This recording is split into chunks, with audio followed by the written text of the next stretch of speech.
Hey guys, welcome to today's lesson. Unfortunately, I'm away again. I really should be back tomorrow, hopefully, so you can clarify any of the questions that you might have. But feel free to email me as well. Okay, today we're looking at some harder factorization of binomials. So we're looking at primarily non-monic binomials. We'll look at a perfect square as well, although realistically I don't think there's much difference with that one, the ones we were doing yesterday. And then I'll finish off with a couple of completing the squares, although I don't really factorize my equations that way. Okay, so first of all, just reflecting on last lesson, remember I said my 3 points that I look for a common factor to start with. I always go through this 3-step process. So a common factor. The next thing I looked for, of course, after common factor, is a difference of 2 squares. Okay, and then my last thing that we then think, okay, if none of those things have occurred, or I've done those 2 things and I still can go further, then usually it's going to be my product and sum. Okay, my P and S. Now, of course, if you like to use the cross method, you can do that as well. Okay, so for the first one, there's no common factors. It's obviously not a difference of 2 squares because there are 3 terms. So straight away I'm going to go through to my product and sum scaffolding. Remember, the product comes from the first number multiplied the last number, which is a -6, and the sum is that number in the middle there. Okay, -6 and 5 are usually the 2 hardest ones to do because there are those 2 combinations that could work. The numbers that times together to give 6 could be 2 and 3, but it could also be 6 and 1. Okay, so I have to figure out which of those 2 combinations would give me +5 when put together. And in this case, I could do 6 and -1 because that makes +5. And now that works out, except for one scenario, I guess. I know actually that they're okay. So we multiply them together, we get -6. We add them together, we get 5. So that's my correct solution. Now, unlike last lesson, I can't just go ahead and write x plus 6, x minus 1, because when I do that, we get x squared. We don't get the 2x squared. So we're not allowed to do that. Okay, so I'm just going to get rid of that.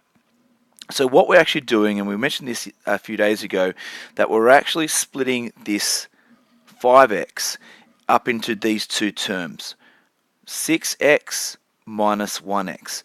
That's the whole idea. So my next line of working should look something like this. We should have 2x squared, and instead of having the plus 5x, I'm going to put plus 6x minus 1x, and then I have the minus 3 there.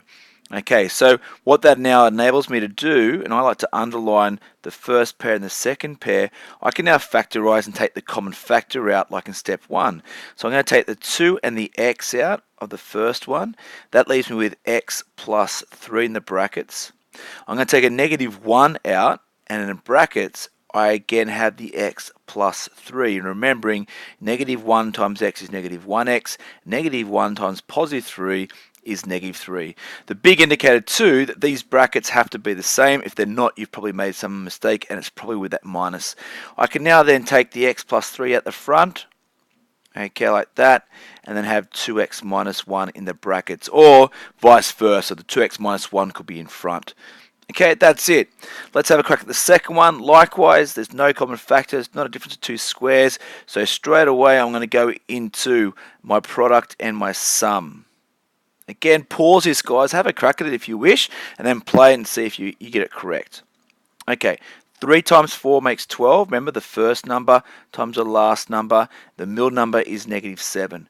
So 2 numbers that multiply together to give 12. Well, there are lots of numbers there, but I will reckon 3 and 4, or 4 and 3, are probably going to be my 2 numbers, because 6 and 2 will never make 7, 12 and 1 will never make 7, so 4 and 3 in some fashion. So how can 4 and 3 make +12, where if either they're both positive, or if they're both negative? That's the only way they can multiply together to give +12, and of course we want a -7, so that's my combination. Okay, I'm now going to split the terms, so 3x squared, instead of having -7x, I'm going to put -4x minus 3x, and then plus 4. Again, I'm going to underline the first 2 and the second 2 to help me factorize. I now take a common factor, 3x. Actually, no, I won't take the 3x, will I? I'm just going to take the x out the front that time. Okay, so we have the x outside of 3x subtract 4. I'm going to take a negative 1 out of that, and I get 3x plus 4. Well, no, see, that's where you catch yourself out. It should be negative 4, because negative 1 times negative 4 is positive 4. The brackets are the same, so now I put 3x minus 4 at the front, and I put x minus 1 in the brackets there. And that's how hard it is, guys. And all you need to do now is repeat hundreds of those questions to make sure that you're perfect. Now, the good thing is, with a perfect square, it's just going to come out.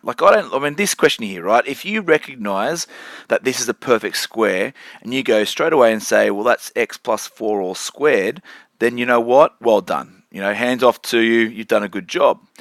But for most people, gents, what we're going to be doing is simply looking at our product in sum numbers, whether we do it in our head or not.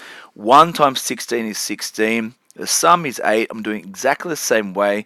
The only way that we can make 16 and 8 is using 4 and 4.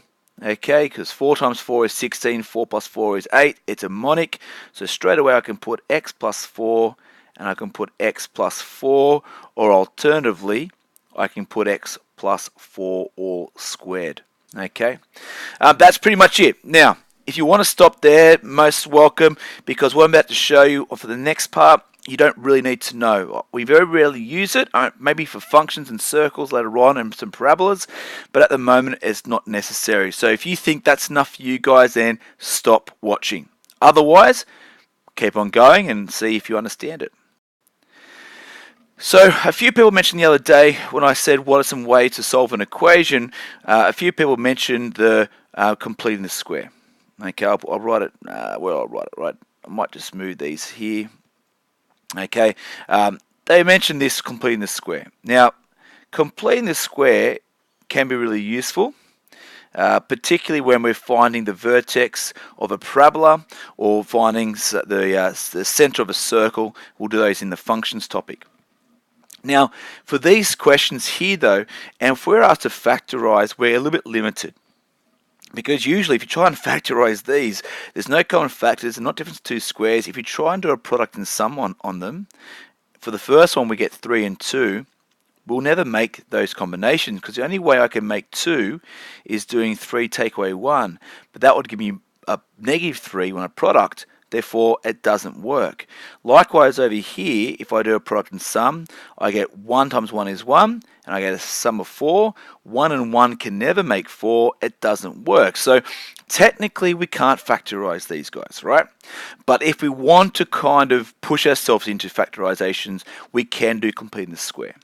So, what I technically look at, I look at this part of my expression, and I turn this into a perfect square. Now, thinking about our perfect square, we said this before, if I have a plus b all squared, the rule is I square the first, I multiply them together and double it, and then I square the last. So if I'm trying to go this direction, the opposite of multiplying together and timesing by 2 will be multiplying together and dividing by 2. So it creates this sort of middle term.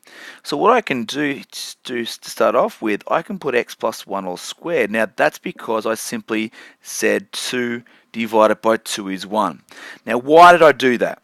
Well, if I expand this term in white, what I'm going to come up with is x squared plus 2x plus 1. And hopefully what you'll recognize, right, is that I've got the same term here and I've got the same term here. So that's the reason why I do the halving part. But there's a problem, right? Because when I do this x plus 1 all squared, I still have this extra plus 1. So technically, to be correct, when I put it into the perfect square, whatever the square is of the second number, that's the extra bit I'm going to have. I take it away. All right? That ensures now that when I expand it out, I'm going to have plus 1 minus 1, and they cancel each other out, leaving me with the original x squared plus 2x, what I want to have there. But of course, that's just for that part of my expression. I've also got this plus 3 that I haven't really taken into account. So I can put a plus 3 here. Now what I've got is this expression, and the only really thing I can do now is I'm going to simplify the minus 1 plus 3. And that makes plus 2. Now, occasionally you can go further, right? Because occasionally you might then have a difference of two squared numbers. The problem is with this question, we have a plus 2. Therefore, this is my final answer. I cannot go any further and factorize. So, technically it's not even completely factorized, but I can't do it. All right. It is still useful later on, as I said, to find the vertex of a parabola. The vertex of a parabola in this case will be -1, +2, or a center of a circle, etc. So it is useful, but as I said, if you're not understanding it, guys, just stop the video and go and do some work. If you want to have a crack at the next one, though, okay, so let's do the same thing. I'm going to split this one up, and I'm going to complete the square. So half of 4 is 2, so I'm going to say x plus 2 all squared.